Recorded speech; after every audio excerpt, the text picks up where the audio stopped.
Welcome to another episode of the Alamo City Sportscast with Mike Jimenez and Joe Garcia. Make sure to subscribe and hit that like button. Join the discussion as we broadcast live from beautiful West San Antonio. And remember to tip your hosts as it helps the show grow. What's up, San Antonio? What's going on, South Texas? This is the Alamo City Sportscast coming at you from the west side of San Antonio. My name is Mike Jimenez. That's Joe Garcia. You know, typically we go for about an hour and a half, but today we're only doing an hour of a show. Daddy's got to get to work, man. I got a big work meeting today. Got to watch my my business today, so I'll be taking off here at about 11:10 or so. To get out to the office. But Joe, how you doing today, my man? Doing good. I love this one. Mario Cavazos. It's Mexican Frasier time. Nice. We still have to do the meme with you. Maybe I hear the blues are calling. Yeah, Tossed so salads and scrambled eggs. And they said, does that make me Niles? Does that make Francesca Daphne? Right? Oh, I know. Hey. No. That makes you Roz. Very nice. Again, my name is Mike Jimenez. That's Joe Garcia. We're going to go for about an hour today talking sports, pop culture, nostalgia. Dude, I'm excited about the pop culture side of things. Yellowstone is coming back. Variety.com confirming. Paramount has not confirmed it, but Variety, which is big. I mean, that's a big Hollywood publication, came out and said their sources told them that there's going to be a Yellowstone continuation after next week's episode. This upcoming weekend's episode is the end of what it was supposed to be Yellowstone, right? They're wrapping up. If you remember, Kevin Costner bailed halfway through the last season, didn't want to film it anymore, wanted to do another project, so they killed him off. Wait, spoiler alert. Right. But the question is how are they going to continue the show without him? So they were tying up loose ends. And as I was watching the last few episodes, they've had, 5 episodes since they've returned, and the last one is this weekend. I kept thinking to myself, dude, they're setting themselves up for a spinoff. They're setting, like everything that they're saying and doing is setting itself up for a spinoff, and I kept thinking that in my head. And then guess what? The rumblings came out of, you know what? This show might continue in a different way, focusing on Beth and Rip. Yeah. Who are arguably the two most popular characters on the show anyway. Yeah. No one cares about Casey. No one cares about the stepbrother. No one cares about supporting cast, man. You know, the Native American characters. Jeez, no one cares. Man. Everyone cares about Rip and Beth. That's the point of the show these days. Yeah. So now it's coming back. Midtown Texas saying that he's never seen Yellowstone. Yellowstone's a great show. Kevin Costner is amazing in it. I'm a big fan of Kevin Costner, Joe. I think Kevin Costner, for me, bats almost 1,000. I don't care if it's, you know, him as Crash Davis on Bull Durham, or him on Field of Dreams, or The Untouchables, or whatever movie Kevin Costner's ever done. Chances are I've enjoyed it. He's one of those actors who I just love what he does, his entire filmography, and he was amazing. And Joe, that gets us going into like these big stars who are now on TV shows. Back in the day, that would never have happened. Yeah. But now that you have the Paramounts of the world, the Netflix of the world, it kind of started with Kevin Spacey, right? House of Cards. Kevin Spacey was a big name Hollywood movie star. Yeah. Till they started the cancel culture. Yes. Yes. But the thing is that he kind of led the charge. Now we're watching shows with Billy Bob Thornton. We're watching shows with big names that are coming out and that are no longer doing movies, but doing these shows. I heard Billy Bob Thornton's show is pretty good. Yeah, it's with John Hamm. Yeah, it's also you look at that and it's filmed like a movie. Yeah, it is. It's not filmed like a sitcom or filmed like a NBC drama. You know what it is? I think they film them as a movie, right? They film it as a movie, and then they just have the acts, right? Like this is Act 1. 2, 3, 4, like you would a movie, right? It's broken up in segments. Maybe they got smart and said, hey, you know what? We make more money if we break the movie apart. You know, Harrison Ford is doing one of the Yellowstone prequels. Oh yeah, 18 something. I think it's 1923. Yeah, something like that. So you look at the Yellowstone lore. It's funny because of how they did it. Dude, it's kind of like Star Wars, right? They start in the middle, then they go back in time, then they go forward in time. But you have Yellowstone that came out a few years ago. They've had 5 seasons of it. Yeah.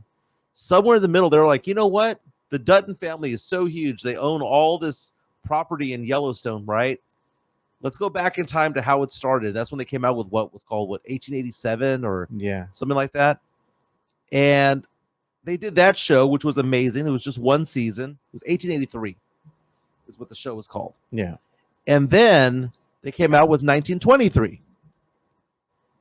And now they're coming out with the 4 6s. And now this show with Rip and Beth. Dude, I get consumed by it. It's so good. It's so good. 1883 was amazing, Joe. And it's just one season.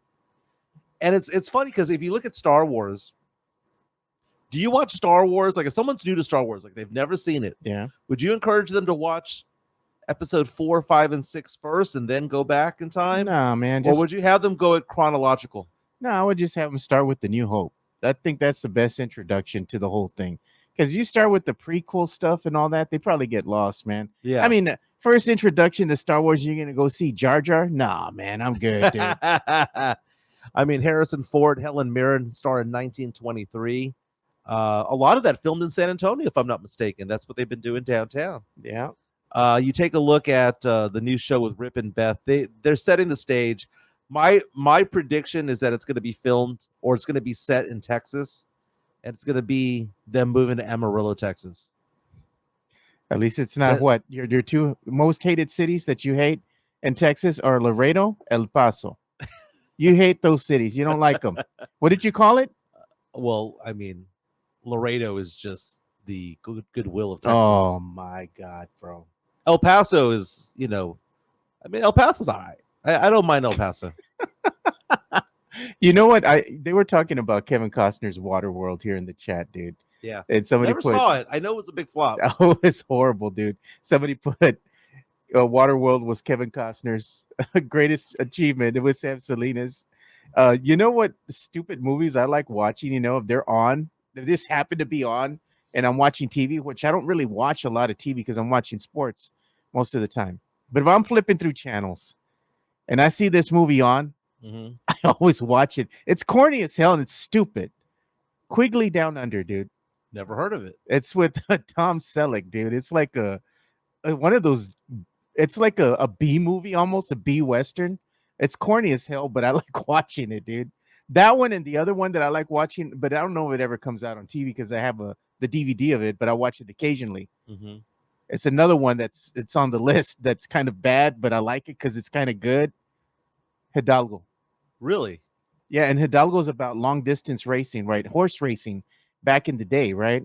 So they have one of the greatest long distance racers on horseback here in the States, and he gets called up to go over into like Saudi Arabia way back in like the early 1900s to do a race across the desert. Oh, okay. So they show that whole thing. It's based on a true story. Interesting. Yeah. Might need to check that out. Yeah. Mario Cavazos comes out to us on our YouTube stream. By the way, you can be part of our show by leaving comments on our YouTube stream. We have 1,762 subscribers strong. It says Mike puts on his Ariat boots and Rustler jeans.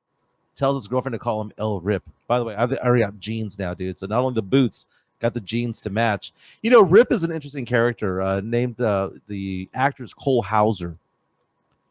Joe, he has that rugged look that women are going for. Well, Rip. Yeah. Yeah. And I was watching Yellowstone with my girlfriend the other day, and there's a scene where he's in bed with Beth, right? Beth is the Dutton daughter. Yeah, that's right? his wife. Yeah. Yeah, that's his wife in the movie, right? They get married in the movie, in the show. Rip gets up because he's like, baby, I got to get back to the ranch, right? He gets up. He's got a panza. So I stopped it and I said, do you see what I see? And my girlfriend, Francesca, was laughing so hard. She was like, yes, Rip has a panza. It's because he's rugged. That's why women like him. But like, no. I didn't realize he had a panza. He does. Yeah. If he has a panza, he has a chanza. Yeah, he got Beth anyway. By the way, Cole Hauser, the actor. Remember Good Will Hunting? That's the first time we saw him because you see this photo right here. Yeah, let me go ahead and show it, man. on the left of him being all rugged right here with, all rugged as Rip, right? Yeah. But he was in the movie Good Will Hunting. That was him. He was one of Will Hunting's best friends. He was the one who fixed the car for Will Hunting when they gave it to him on his 21st birthday. And look at this. So imagine going from this to this. There's some actors that become more attractive, or they just become better looking as time goes on. I showed my girlfriend Isai Morales. You know who Isai Morales is? Okay, so this is not about dudes here, but it's just so funny what women find attractive, and then you tell them who they are. Isai Morales, who most recently was in Ozark, right? This is Bob from La Bamba. Richie. And when I showed her that is that guy that she's lusting after on TV is this dude, it freaked her out, man. Look at this. July 2026 is chicks dig dad bods, man. That's true. Remember back in the day, was it Craig Kilborn on ESPN? Chicks dig the long ball. Oh God, man. Look at this one. Chris Gonzalez put Rip wasn't dazed and confused. That's right. Yeah. He was. I saw a thing on, if we're going to go off and talk about people who look better when they're older, Sofia Vergara, who's, just beautiful, right? So we see Sofia Vergara right here. This is her at 52 years old. Damn. Nugget, right? Have you seen Sofia Vergara when she was younger? No. Still very attractive, but I would argue that Sofia Vergara now is better looking than what she was when she was 20 or 25 or 30. Still cute, dude. Cute. I mean, ultimate nugget. But she got more and more attractive. Mario Cavazos is reaching out to us on our YouTube stream saying Beth is English from London. Name is Kelly Riley. My girlfriend did not realize that, by the way, because she saw an interview with her, and she had the British accent. Yeah, and it freaked her out. Now, Kelly Riley. Have you ever seen the movie? I didn't realize this, by the way, until I saw the movie all over again. Kelly Riley was in the movie Flight, which I love, with Denzel Washington. Yeah, she was the drugged out woman that he befriends at the hospital. She's the main actress in the movie. Love Flight. Have you seen that movie? I don't think I've seen. I think I've seen pieces of Flight. I haven't really seen Flight itself. Flight has one of the most iconic scenes in movie history, in my opinion, in the last 20 years. Movie came out more than a decade ago, and it's basically about a drunk airline pilot who wakes up from his drunken stupor because the co-pilot has lost control of the plane because things have gone awry, and he makes the most incredible landing of all time. And then they investigate, and it's just one of those things where they're trying to hide the fact that he was drunk the entire time. Yeah. Great movie, Denzel Washington. Denzel Washington, that whole scene of I was drunk on Thursday, I was drunk on Friday, I was drunk on Saturday, I was drunk on Sunday too, becomes a meme for those who are going to Vegas. Jeez. But Kelly Riley was in that movie. No British accent in that movie either. Yeah, I'm watching the camera, dude. For some reason, your camera today, it's kind of flickering a little bit. Might have to check on that. We'll still make it work, though. I got that strobe effect. Someone coming up saying, I watched Flight 3 days ago. Great flick. Nefo Zuna reaching out and saying that she played a great part in that movie Flight. It was a great movie, dude. Great movie. Until John Goodman comes out. I cannot stand John Goodman in any role. He's the same actor in every TV show, every movie. He's the same dude. And he's coming into the movie as basically a drug dealer, right? He's a drug dealer. He gets you what you need, right? Yeah. And he is so annoying, and I hate John Goodman. I don't know who I hate more, John Goodman or Kevin James. Huh. Like King of Queens, show sucked.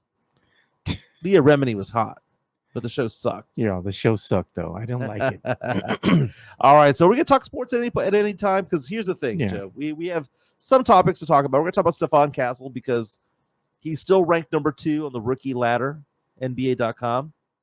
So he's getting some love finally from NBA.com. I'm going to see if I can refresh your camera. There we go. We're going to talk about the fact that the Atlanta Hawks pick seems to be going down the drain. Atlanta beat the Knicks last night, advancing into the semis of the Cup? Yeah. Going to Vegas, that pick looking worse and worse by the day. But those picks, baby, we're going to get those picks. They're going to convey. Steve Kerr lost his mind yesterday. For a good reason. Did he have a right to lose his mind? I saw the play several times. He complained about 2 calls. One I agree with, one I don't agree with. I mean, I saw the ending of the game. Yeah. You can't jump on top of a player, dude. It's a foul. They're letting him play, dude. That's not a basketball play. I know, because you're a ref. You see the game a little different. That's not a basketball play. Okay. You have how many refs on the court at 3. any game? 3. Right. So for those of you who don't know, they were playing in the quarterfinals of the NBA Cup yesterday. And they're taking on the Houston Rockets. Rockets won 91-90. It was a chippy game from the get-go, right? Rockets are a really good game, and they're calling it a controversial finish. Is it a controversial finish simply because Steve Kerr complains about it? Is that what it was? Maybe it's because he just made a big deal about it. And then Steve afterwards, Kerr's a little bitch, dude. He whines about calls all the time as though the Warriors don't get calls all the time. It wasn't a non-call that should have been called. So here it is. Final down stretch. TNT, courtesy of TNT. Golden State up 1. Houston trying to get the ball back. Missed shot. Here we go. Loose ball. It's still loose. Golden State called for a foul right there. Where's the foul? Okay. If you want to let it go, I can see letting it go, right? So the ball's loose. It goes down. At this point, the Rockets player has position for the ball. They're both diving for it, right? My question is, it's the second effort of the Golden State player. He jumped on top of him. Not a foul, not a foul. Continuing to go after the ball. That's when the whistle was sounded. Why is old boy jumping on top of him, bro? Interesting thing. Who called the foul? Okay, so let's talk about 3-man mechanics in basketball here, right? I officiate 3-man mechanics. It's the same in high school as it is in college as it is in the NBA, right? This referee right here has this line all the way to midcourt, right? So everything from this line all the way down, and he's got this half of the lane. This guy right here has the 3-point line and has anything north of the free throw line. This official right here has the 3-point line into the lane to the halfway point, right? Where does all this happen? It happens in the middle of all 3 spots, right? Because right here is this guy's spot. Right here is this guy's spot, and right here is this guy's spot. So it's kind of funny how this whole thing happened right there where all 3 sets of eyes are looking at it. Yeah. So then you play it out.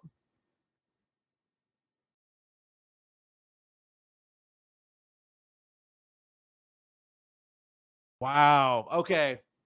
I hadn't seen this, dude. The one official who shouldn't have been calling it was the one who called it. Was it a foul? Yes.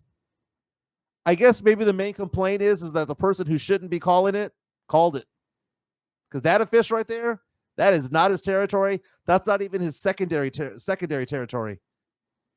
The play did not start in his area. Yeah, Steve Kerr has the right to bitch. Steve Kerr has the right to bitch. All right. I take it back, Steve Kerr.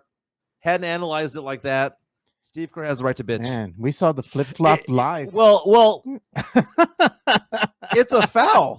It was a foul. You went from not a foul or not. You said it was a foul. It was a foul. It was a foul, and then now you're like, okay, yeah, he has a right to bitch. He has a right to bitch because of the person who called it.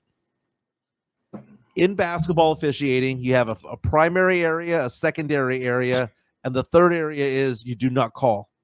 That guy right there was neither in his primary or secondary. But at the end of the day, it was a foul. Because you know what? Can't jump on top of somebody, right? And it was a loose ball. You have 2 players diving for it, so you can't stop yourself from diving for it. but it was the second effort to go after the ball. That's what I'm saying, Sam Salinas, he says he got him a missionary there, bro. No lies detected. You see how look at that play, bro. Look at what he does. Look at how he just goes on and he's on top of him. Look at how he does it. Like, go back. Okay, look at right there. He sees him, right? And look not a foul because they're both going for the ball. No, I know, but look at old boy number 5 there for the Golden State Warriors. Look at what he does. This is essentially done, already. But look at what he does.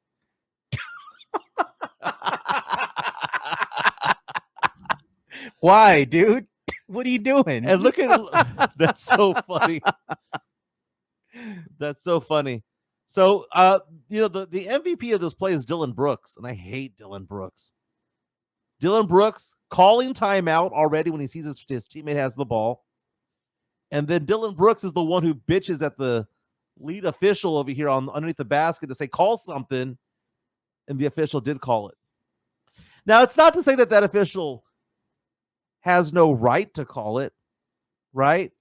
Because if you look at the play here, if you want to know what's wrong about this play, look at Steve Kerr at the top. What is Steve Kerr? They should have called a T on Steve Kerr for being on the court. The official's trying to do his job, and what is he doing? Pushing him back because he can't see, bro. He's trying to do his job.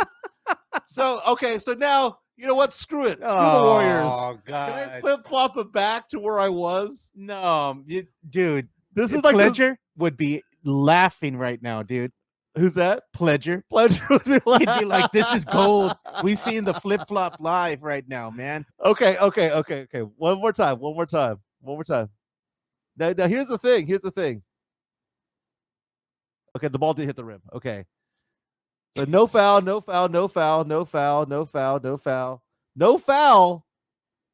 It's the second effort, dude. Dude, you could not work in the replay booth, man. You'd be the changing your mind. The problem is Dylan Brooks is in the way, right? But you know the Rockets player has the ball. The Rockets player has the ball. Look, the Rockets player has the ball. I would have called the foul on number 5, bro. What are you doing, man? Air humping. The brother saw him on the ground, saw his opportunity, and took it, man. Like, what are you doing? Midtown Texas reaches out to us on YouTube and says, you got to blow the whistle on missionary 10 out of 10 Dude, times. I'm saying, man, like, hey. See, that's what I get for putting on my Lululemon polo shirt today while watching Sports Center, seeing this play thinking, oh, that's a foul.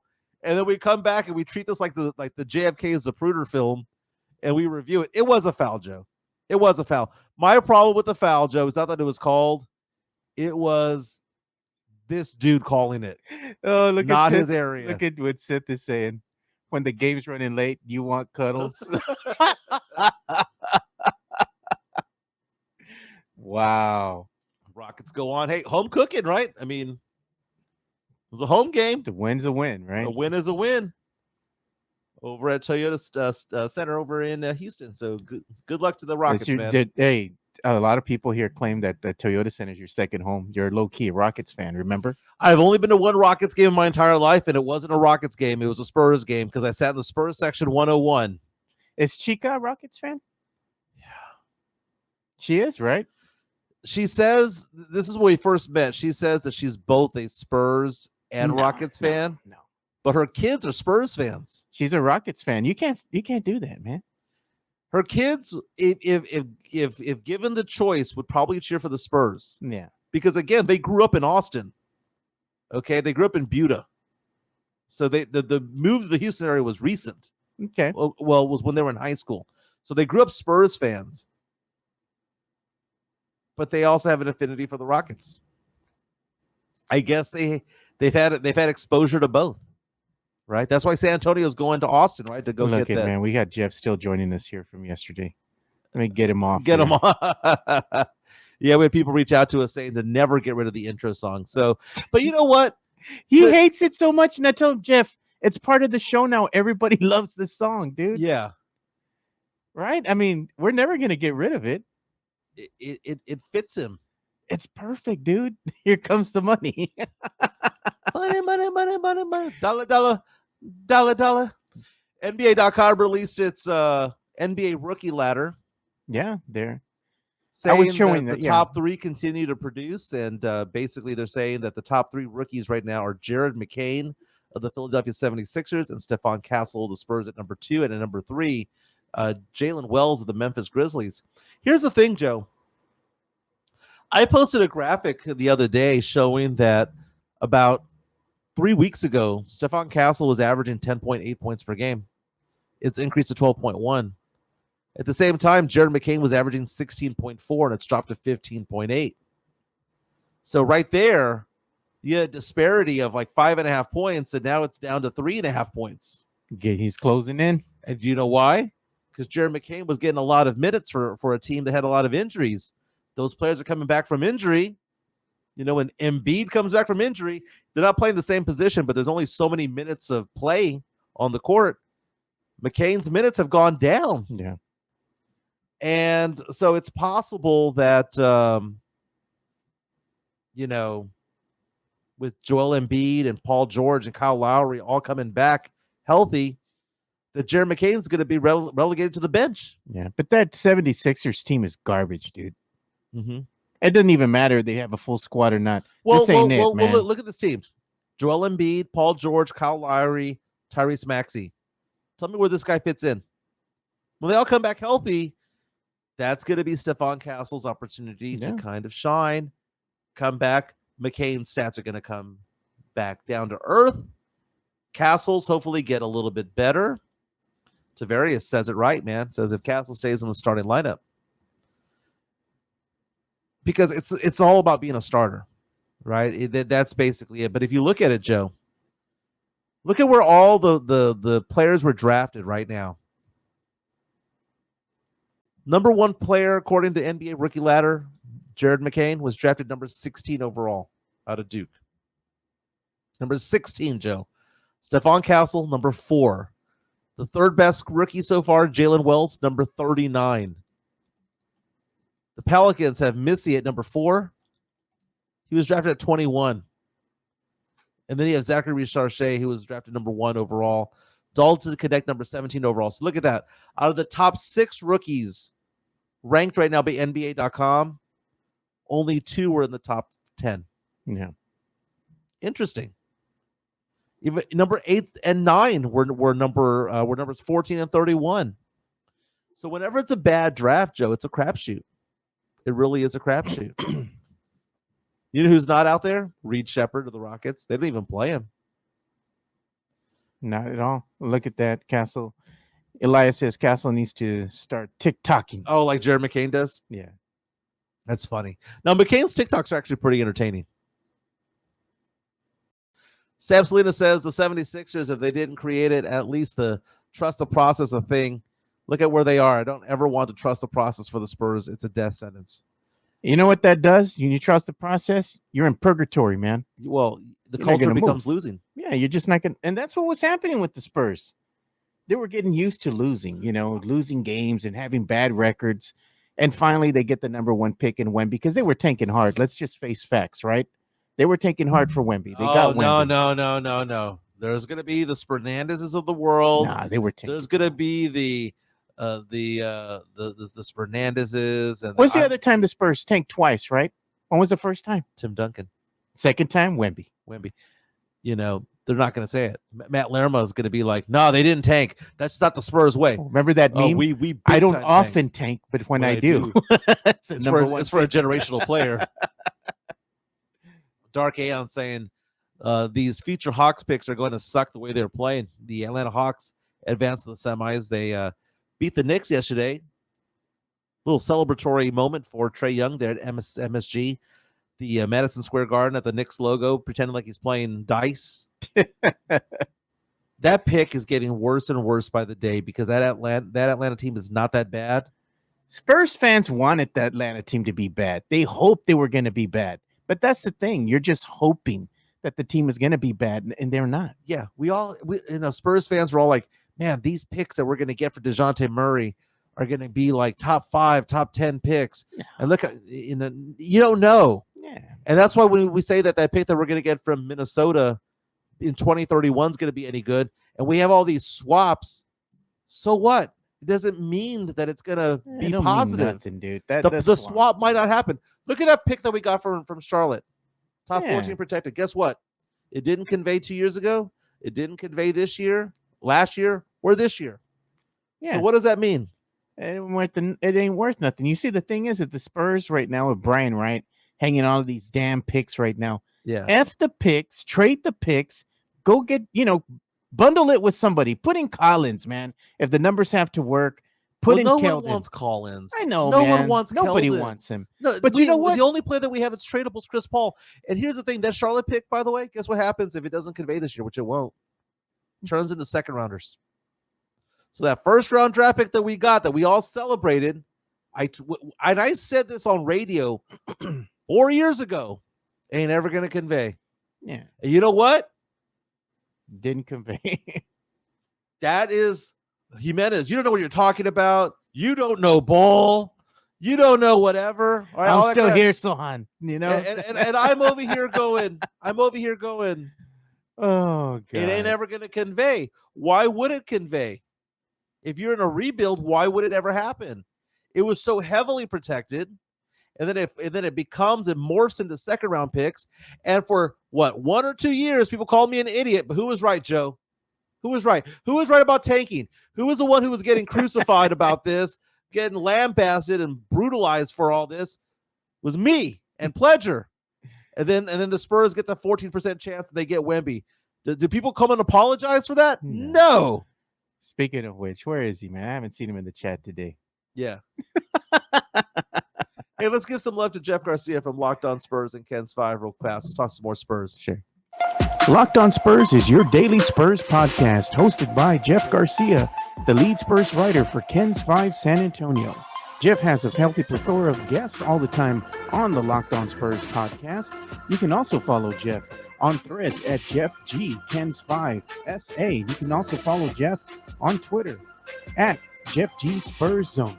So make sure you go ahead and give Jeff a follow not only on Threads and Twitter, but also on YouTube at youtube.com/@LockedOnSpurs. This is where you're going to be able to find the replay of the Locked On Spurs podcast. Make sure to like, subscribe, and share. Yeah, so make sure you go ahead and like and subscribe and share to the Locked On Spurs podcast with Jeff Garcia. You can also follow Jeff on the X at Jeff G Spurs Zone. Make sure you go ahead and give him a like, a follow, and he is your source for daily Spurs content, should I say. So another thing is we're going to go ahead and give some love here to our other sponsor, which is going to be MCS General Contracting. MCS General Contracting, more than 30 years of combined experience in concrete placement. They are the best in the business, honest pricing, high quality work. They get going on house foundations, driveways, concrete patio decks.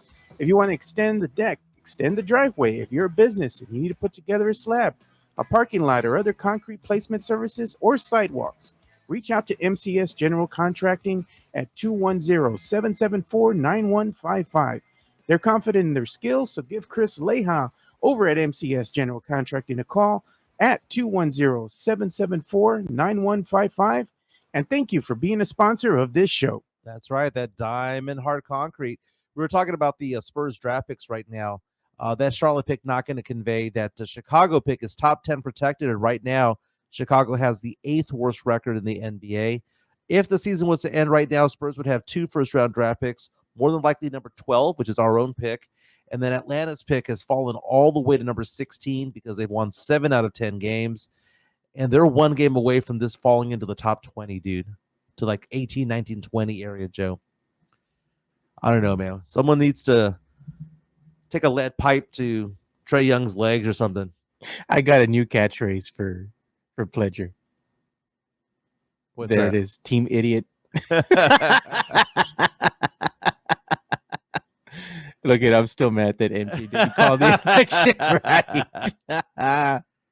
Oh, look at that, Tony Ornelas. Sam Salinas is asking, am I changing into my other Lululemon shirt? Actually, I have my Lululemon sweater in the truck. You got Lululemon leggings or pants, right? Okay. Here's what I got. I'm gonna give you the whole thing, dude, because I kind of lied a little bit, Joe.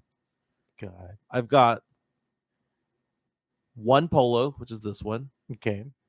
I've got a pullover sweater, which is just a sweater, dude. It's not a sweater. It's what kind of sweater are we talking, dude? Is it like one of those that has like that fancy weave to it? No. It's kind of like a thin hoodie. Okay. Okay. Has no logos on it, by the way. So it doesn't say Lulu on there. A big L on the back.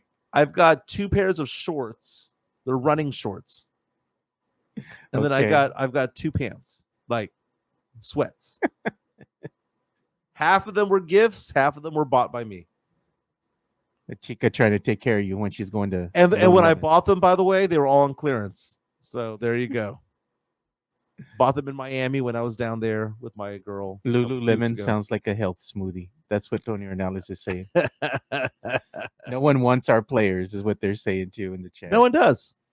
You know what? Some teams will take them on, because they might need to fill a roster spot or whatnot. But I mean, when you look at the other guys outside of Vassell, Castle, and Wemby, right? Bunch of guys. If we think certain players suck, guess what? They think that they suck. They all right. Everyone's like, well, get rid of Zach Collins. Who wants him? It'd have to be a really bad team that's going to want to take on that contract. If we're going to rank tradable assets of the Spurs, number 1, Chris Paul. Just because he could be a rental and, you get the experience, playoff run, all that stuff, right? Yeah. Number 2 is Keldon. Yep, I agree with that. Keldon, because his contract is manageable, and he's a good locker room guy, gold medalist. People love him. Has high energy on the court. High energy. Yeah. He's used to coming off the bench anyway. Number 3, Joe, which is probably not tradable because I don't think the Spurs should trade him, is Sohan at 3. But at his price point, you keep him. The difficult players to trade, Joe, is Devin Vassell. Makes $30 million, dude. Makes $30 million. 27 to $30 million a year. He's your second highest paid player, isn't he? Yeah, or the highest paid and player. It's like, if you want to get rid of him, who wants to assume Devin Vassell at $27 million? Yeah. He's worth $27 million to the Spurs. Is he worth $27 million to the Bucks? Yeah, it's the open market. What's the going rate for him? It is the going rate. So I'm not saying that they overpaid him. They overpaid Zach Collins. Yeah, man. They should have let him walk when they had the opportunity. He's going to get injured again this year. Oh, I know. It's a track record, man. Him throwing the finger the other day. Come on. He needs to throw the finger to himself. Get out of here, dude. Before you're what? Gone. That's the name. You should just Spurs fans should get a jersey, and on the back, just put gone. Because that's what's going to happen over the next 2 to 3 seasons. You're like, oh, look at this team and look at this player develop. You know what's going to happen when that player starts to develop? Gone. Mm-hmm. That's what the Spurs do. They develop players and they're like, gone, gone, gone. Yeah, just buy you a jersey that says gone. Spurs got to move some of these picks. Got to do something, baby. Yeah, they need to do something. Brian Wright is either going to be looked upon as a great, what is he, the GM, right? Or they're going to look at him as a bad GM. Okay, so who asked this question here? No, we can't trade CP3. Sam Salina is saying, no, we can't trade CP3. He's our rental, and we're going to get a bigger return of investment than originally thought. We have been. But at some point, you have to look at yourself in the mirror and think to yourself, is it better to have him for 8 more weeks, or is it better to get a late round, first round draft pick for him? Or a swap. Or a swap and a pick. Look at Sam Salinas. So if Vassell's contract was a mistake, why would they make the same mistake with Sohan? What is Sohan's market value? For somebody who can't shoot? Basically, he's a bench player. Okay, so according to AI, there's an AI for this. Dude. I typed in, look at my screen, Joe. All right, let's take a look. I typed into AI, Google AI overview. What is Jeremy Sohan's market value? Oh, okay. No. I thought this was annual. This was over a 4-year period. Okay. Let me ask you this though. Is it worth more than Keldon? No. Really? No. Is it worth more than Zach Collins? No, dude. Zach Collins is overpaid, bro. Okay, so the time's going to come, not this year, but the following year, where the Spurs are going to have to offer him an extension because he's a restricted free agent. Okay, we're going to start at the top, Joe. Somebody offers Sohan $30 million. Yes or no? Do we match it? No. $25 million. No. $20 million. No. $17 million. Okay. All right. Getting there. Okay. Getting there. Okay. Get there. Maybe 15, 13. It could be that low. And if you don't like it, gone. Adios. Give me your card on the way out. Get your stuff, put it in the box. You're gone. It's funny because I think that sometimes Spurs fans, and it's not just Spurs fans, Cowboy fans do this too, Texans fans do this too. You overvalue your own players. Yeah. Because you see them every day. What's that old saying? You covet what you see every day. But they like his hair color, Mike. Hey, looks like the green dot. Alonzo reaches out and saying he's a solid 17 mil. Yeah. I don't mind him at 17 mil. That's fine. But he don't want it. See, whenever the Spurs say, "Oh, we have cap space," they just use that to re-sign their own players, dude. They use their old cap space to sign Vassell and to sign Keldon, to sign Trey Jones. They didn't do anything with it. Now you can get a first rounder for CP3.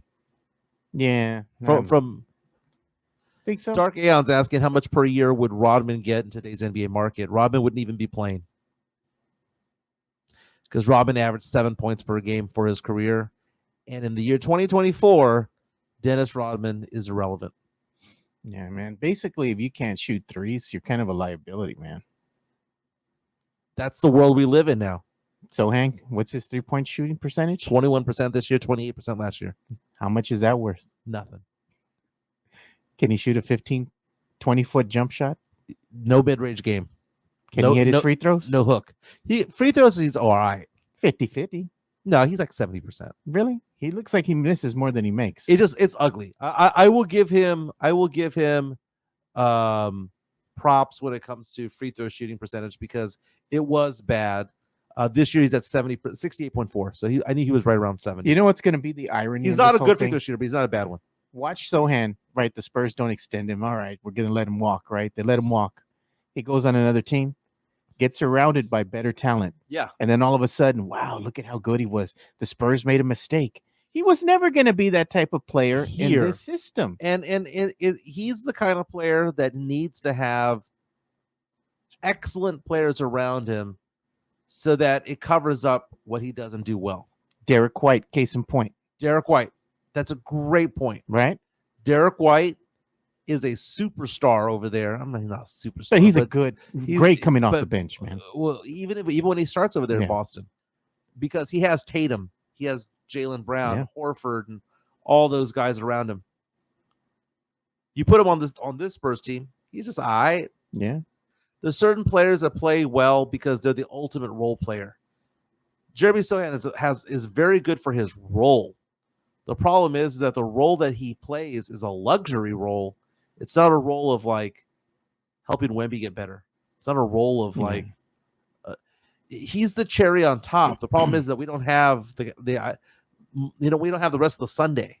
Yeah, that's the problem. And it's not that Jeremy Sohan's going to be a bad player for his entire career. He's never going to be a shooter. Never. You look at that form, and that is just herky jerky. Joe, I got to tell you what happened last night, man. The idea of refereeing basketball games 3 days after a half marathon, probably not the best thing.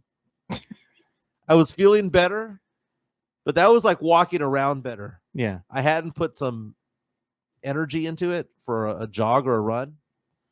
Get to the basketball court. Doing a high school basketball game. It was freshman level, right? 2 games. And I'm warming up and I'm like, oh my God, I'm not ready. Like my legs are wobbly. And I forgot my knee support. I don't have a brace, but I have one of those bands for the patella. Yeah. I've seen that, the one that you just put around the knee. Yeah. I forgot them. Oh. So I'm talking to the officials, the other official and the coaches before the game. You have to have a coaches meeting. And we're just introducing each other. I've officiated this high school several times, like 40, 50 times. So they know who I am. And the coach is asking me about how I'm doing, whatever. And I said, man, I probably shouldn't be doing these games. I did the half marathon 3 days ago. He's like, oh, man, my wife did the half marathon too, man. It's awesome. Yeah, you shouldn't be doing the games. And I said, yeah. I said, I feel a little bit wobbly right now. The coach says, go over there. It's like, what? Like, this is my court. I'm the official. Yeah. He goes, go over here. Lift your pants up. Lift my leg up. He had his crew over there tape my leg. Yeah. He taped my knee. And he goes, I'm not going to let you go on the court because I know that you told me you ran a half marathon. You're not going to go out there without knee support. So now I'm like, that's nice of him. It's like a football player. They're taping up my knee. I do the games. I get home and I'm thinking to myself, this is tape. It's going to rip my hair off. So I end up getting in the shower after a while, and I'm just like letting the hot water take the tape out. And it loosened it up a little bit, but it did rip off a good chunk of hair. You're like, Drew Show reaches out to us and says, 17 mil for Sohan. In baseball, they have 5 tool players. Sohan is a basketball 1 tool player. Can't shoot threes from more than 3. Can't shoot threes. Can't shoot from more than 3 feet from the basket. He's just a defender. Oh, and he colors his hair. Tool. Dude, Salerno got mad at me on Twitter. He completely went after me on Twitter because he said that I said that Sohan has pretty people privilege. When did I call Sohan pretty? I don't know. I never called him pretty. I said that he has colorful hair There and people like him because he has colorful hair. I'm still here, Sohan. This is the best meme of the year, dude. 11 buckets made outside of 2 feet in 11 games. But he's averaging 60 points per game. They're all dunks and layups, dude. You know why? Because the other team wants him to shoot. Oh, God. Dude, brutal. You know what? What's going to happen when he goes, dude? I don't think the Spurs will extend it, man. Not for that much. They know, man. Come on. How can you not? That's funny. Patrick Mahomes is bitching right now. Does he have a right to? So the reason why he's complaining is because they're the number 1 team right now in the AFC. 2-game lead over Buffalo, though Buffalo does have the tiebreaker, but a 2-game lead over Buffalo. He is complaining because the Chiefs are one of 4 teams right now that are going to play 3 games in 11 nights. They've got a game Sunday at noon against the Browns. That's December 15. They turn around, they play the Chiefs. They play the Texans, rather, on Saturday, December 21st. So that is what how many days is that turnaround? 5 days? And then they play on Christmas Day. So they play the 15th, the 21st, and the 25th against the Browns, the Texans, and the Steelers. 2 of those games on the road. Does Patrick Mahomes have the right to bitch? Because that's a lot of games, dude. Hey, but you know what? At the end of the day, shut your mouth because you're making a lot of money. Get your little Kermit ass out there and suck it up, man.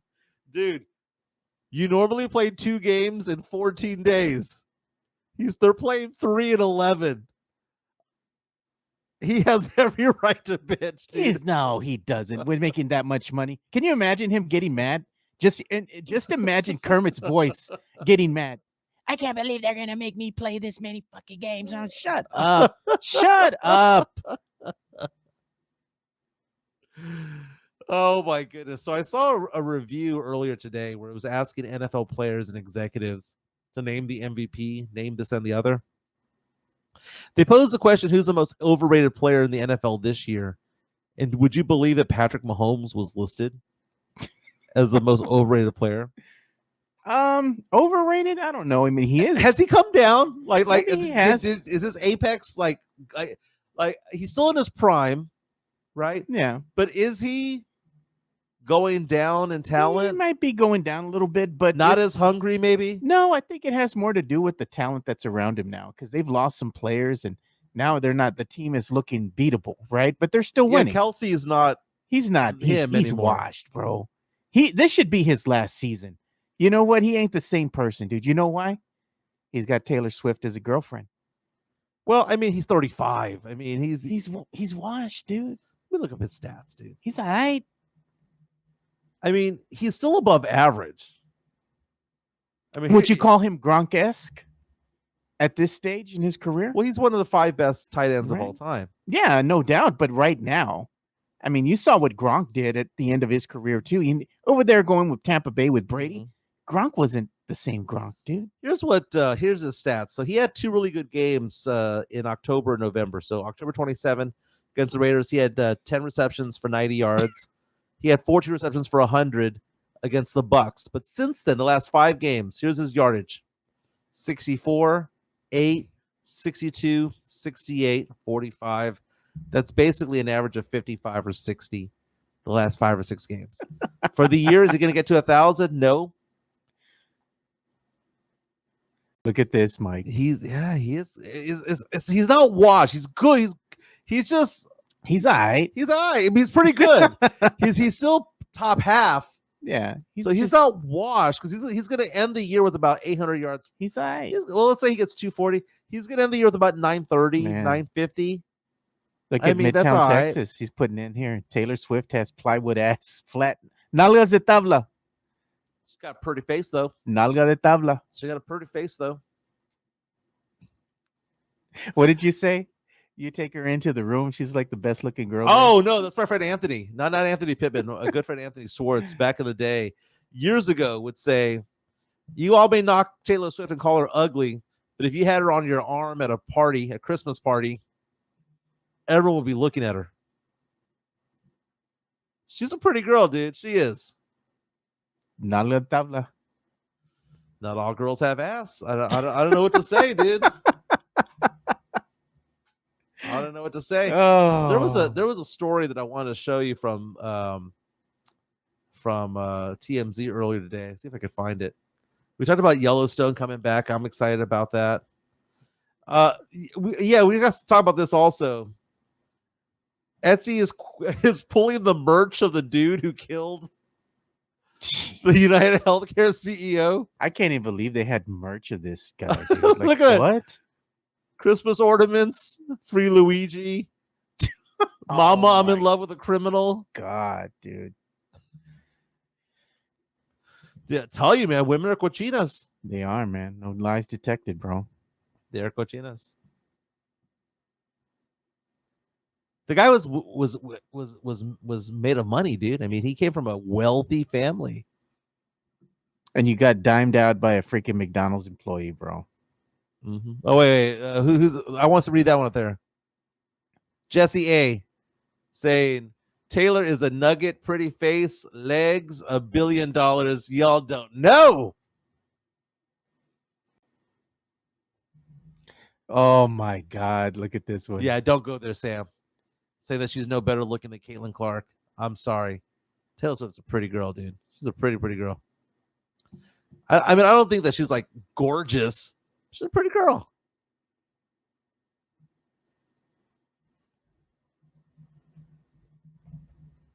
And you know, we did have some news. Timothy Gonzalez is tagging us, and it's like, I've already seen this. Yeah. And I was going to talk to you about this because something that was interesting to me. So I'll go ahead and put it out here. It's a Bill Belichick news, right? Yeah. Out of North Carolina. That's where I was going to go to next. Yeah. It's official. 30 mil. I mean, that's more than you'll get in the NFL. No, I think that's how much he's getting a year or something like that. Right. 5-year deal, man. I was like, okay. Dirty Bill, go do your thing. What do you think it is that another NFL team did not lure him over? Because I already know where you're going, he says, Mike. No. he says Bill Belichick says he is sickened by the politics of the NFL. So he's going to restart while in his 70s in college. But he's got a 24-year-old girlfriend. But what does that have to do with him professionally then? I'm just saying, you know. I mean, good for him. I mean, if he can get it up at that age, then more power to him. Hey, Bill, don't forget to wear the Lululemons out there, man, when you're coaching, bro. You know, it airs them out.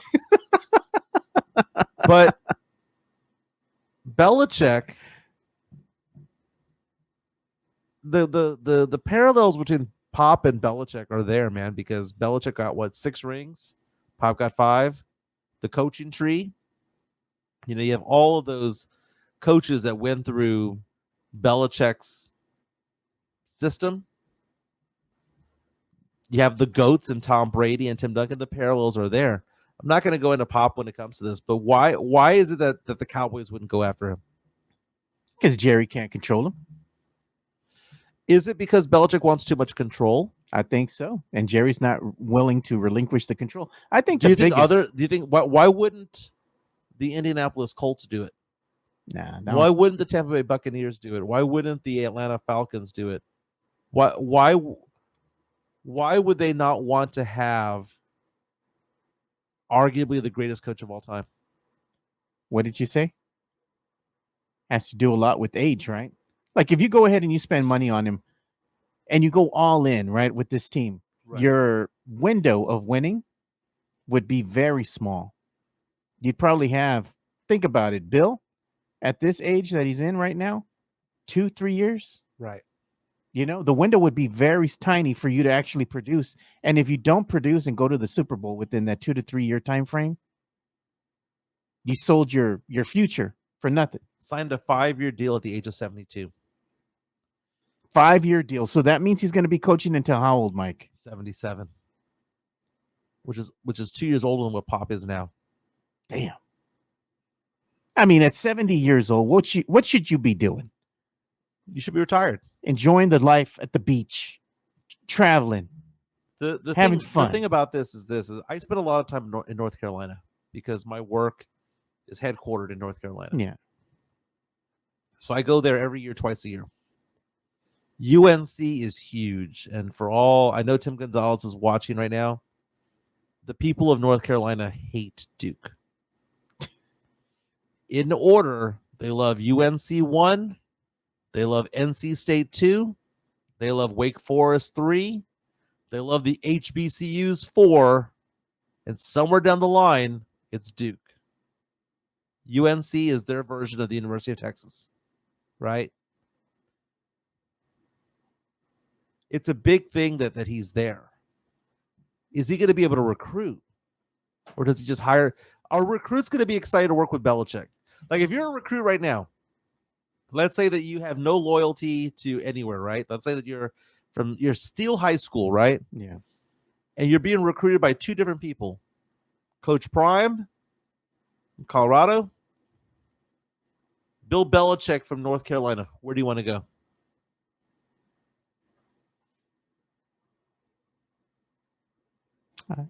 Any path that leads to the NFL. I think that's what Coach Prime's main objective is. Bill Belichick, I think he's done with the NFL, and he chose to go ahead and go with North Carolina, not because of the politics, but because no one was calling. Right. You know? I don't think anybody called him. Nobody called him. Yeah, exactly. I don't think anybody called him. No one called. He didn't have any offers. Nobody was interested. North Carolina approached him, and he's like, there's 130 college programs. One's going to approach him. Yeah. Right? Chris Gonzalez says, you know what Bill likes about college girls? He gets older, and they stay the same age. All right. He's going to be like, what's his name? Leonardo DiCaprio. Once they turn a certain 26, age, cut him loose. Gone. Gone. What's her name? Gone. Soon as she blew out the candles, went from 25 to 26. Yeah. Gone. You better wish that I'm still here because I won't be. Yeah. Gone. As soon as you blow out that candle. Gone. Well, Joe, I have to head out to work, man. I know we're cutting a little bit short, but everyone hit the like button on the way out. A little 1-hour show today. We'll be doing the full show tomorrow. I'll be doing it on location, Joe, unless you want to bring in a guest host instead. No, we'll do it on location. You're going to be over there in Conroe. There you go. So we'll see y'all tomorrow, man. Very, very, very nice. News and notes, Joe. We'll talk to you about it off air, but apparently I have a court date for my divorce on Monday, so we'll see if that's going to affect the show. I'll find out on Saturday. Yeah, and once it's finalized, we got to go celebrate. Mm-hmm. You're a free man. That we got to go have a drink. Some Cristal, just playing. No, it's going to probably be a nice drink. You know, a nice little old fashioned. Yeah, exactly. Very, very nice. All right, man. We're out. We'll see you boys tomorrow. All right, man. Peace.